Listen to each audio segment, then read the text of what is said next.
More and more states are implementing increasingly strict social distancing guidelines. It seems pretty likely we're all going to end up quarantined or self-isolated. This is good for stopping the spread of disease. But how do you transition from school or work to doing it all at home without falling into the trap of binge-watching The Mandalorian?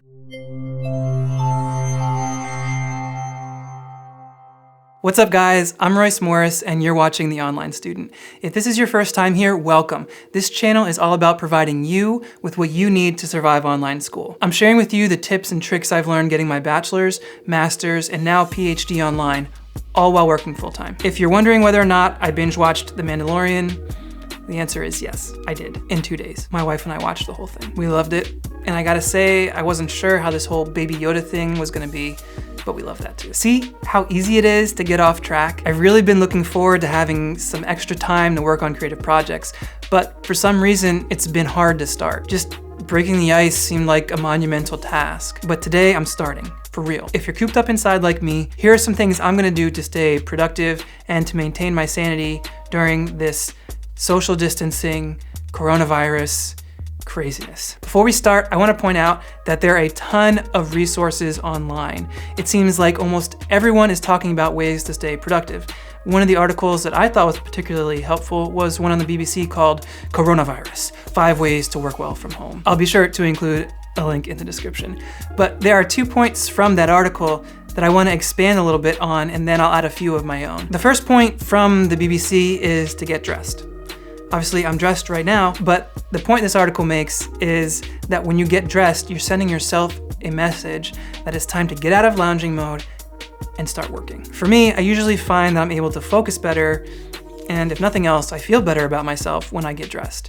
This is especially true when I combine that with taking a shower. It's like a hard stop to the sleeping and relaxing part of my day, and let's get some work done. This getting dressed and showered leads to another important point: making a schedule. This is something that I continue to believe is super important. And I found that for me, when I don't make some kind of schedule or some kind of plan of attack, I'll flounder. I might get something done, but it's usually never close to what I want to accomplish. The simple act of making a schedule helps me solidify what needs to be done that day. You can go as crazy as you want when you're making your schedule, or you can be tame. The point is that any kind of forethought that you can put into your day will help you. Last night, I was feeling a little overwhelmed with what I needed to do today. So I asked my wife just to talk it out with me.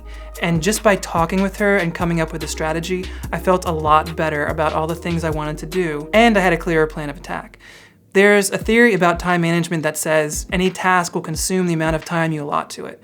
This means that whether you set yourself 30 minutes or 3 hours to write the same assignment, that's how long it's gonna take. I find that I'm usually the most productive when I clearly define time boundaries for the tasks that I want to accomplish. I've also seen this recommended in several places for email. You set aside an hour each day for email, and then you don't look at it for the rest of the day, because email is super distracting and really disruptive throughout our workday. And the truth is that's more feasible for some than others, but all the research that I've read said that really, really helps. Something else the BBC article suggests is taking breaks. It recommends the Pomodoro technique, which is 25 minutes of work or study followed by a 5-minute break. And this is a technique that I've continued to see among students on social media. Breaks are also important for eye health, and this applies whether you're at work or home. I recently went to the eye doctor because my eyes were strained and I needed a new prescription, and he recommended the 20-20-20 method. That's every 20 minutes, you take a 20-second break and you look at something 20 feet away. You could incorporate that with the Pomodoro technique, and then you'd be really a working or studying superstar. Also, you can even schedule fun stuff in between the working or studying. So for example, study your work for an hour and then watch 1 episode of The Mandalorian, or go do a workout or go for a walk. This will take some self-control. It might be hard to go back to work and not watch the next episode of The Mandalorian, because we all know every single episode leaves you on a cliff, just hanging over it, wondering what is gonna happen to Baby Yoda. If you can tear yourself away, it's a great way to stay fresh and keep your day interesting. Something else that I find helpful is separation. Go to an area of the house where no one else is.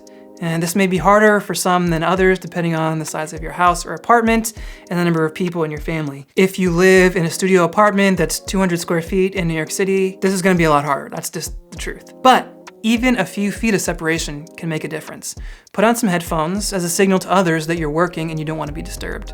Or you can communicate your schedule that you've come up with so the people around you can adjust their expectations accordingly. Another idea is designating one area of your house that will be your work area. Only go to this area to work. The biggest thing I've found that has helped me to be successful in working and studying from home is being intentional. And all it takes to be intentional is to come up with a plan and stick to it. Try it. Before you jump into your day, pause for just 5 minutes and think about all the things you need to accomplish. Write them down and prioritize them, and then get it done. How do you stay productive when you're at home? Let me know in the comments. Thanks so much for watching this video. Hit the subscribe button for more videos encouraging you in your academic journey. If you like the video, leave a like, and as my elementary school principal always used to say, study hard and get smart. Peace.